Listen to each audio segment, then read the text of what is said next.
Now, in a bid to create more investment opportunities to investors on the bourse of the Nigerian Stock Exchange, has introduced the Fixed Income Market Making Program. This is expected to increase accessibility of the bond market to the investment public. CNBC Africa's Yemisi Adesanya caught up with one of the market makers, Segun George. He's the vice president at Dunlorry Merrifield, to get his take on the preparedness of the exchange to launch this initiative and to see it through. The technology behind it that's driving the fixed income market making is as robust as it could possibly be. They've modified the existing ATS system, which is currently used for equities, to actually accommodate the fixed income products. So this is something we're very comfortable with. It's been used for a while, and we're actually quite excited about starting market making. Okay.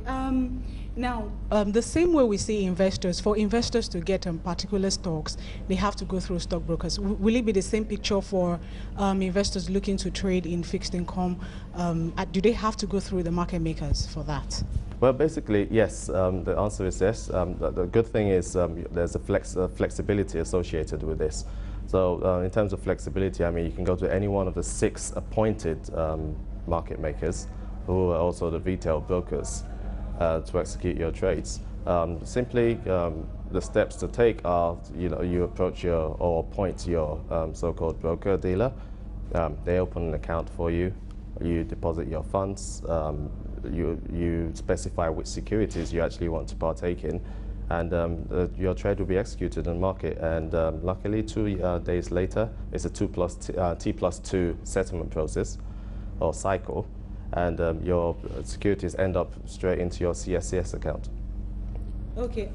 We know the federal government has many listed bonds on the Nigerian Stock Exchange. How many are made available to the fixed income market makers? Basically, all you need to do to actually have your securities traded on the exchange is actually list the so-called bonds.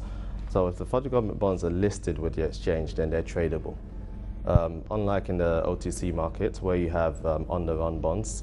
So you have a whole list of government securities that are sitting out there but are not regularly traded.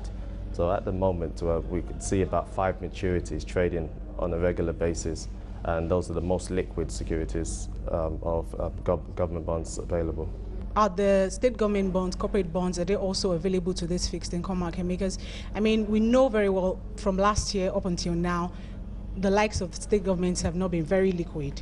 In your opinion, or what is made available to you at the moment, will state government bonds and corporate bonds also be made available to fixed income market makers? Yes, there's been a great case to make these available for retail investors. However, they're somewhat peculiar compared to the federal government bonds. As fixed income market makers, a consortium of us got together and actually decided what the criteria would be for eligibility to trade on this exchange. So basically, a couple of the things we actually looked at were one, what's the amount issued? So we're looking at nothing less than 30 billion. And the other thing was what kind of rating would we be looking at to actually make these bonds eligible. However, there has been a lot of interest, and like we said, one of the initiatives of this fixed income market making was actually to encourage diversification of portfolios. So yes, we very much encourage the trading of corporates and sub-national bonds, state bonds. All right. Last year, we saw the appointment of several market makers for equities stocks. Now, a lot of people will say that hasn't been as successful as they hoped, basically because securities lending hasn't been that available to them. Now, is that some sort of problem that you envisage for this particular program as well? Okay, with the equities, we had a rollout plan of 6 months, which we haven't exhausted yet. But the stocks that are participating in this are doing quite well. The volumes have been on the increase. And also, most of the houses are actually embarking on rolling out the entire baskets that they were allocated to trade.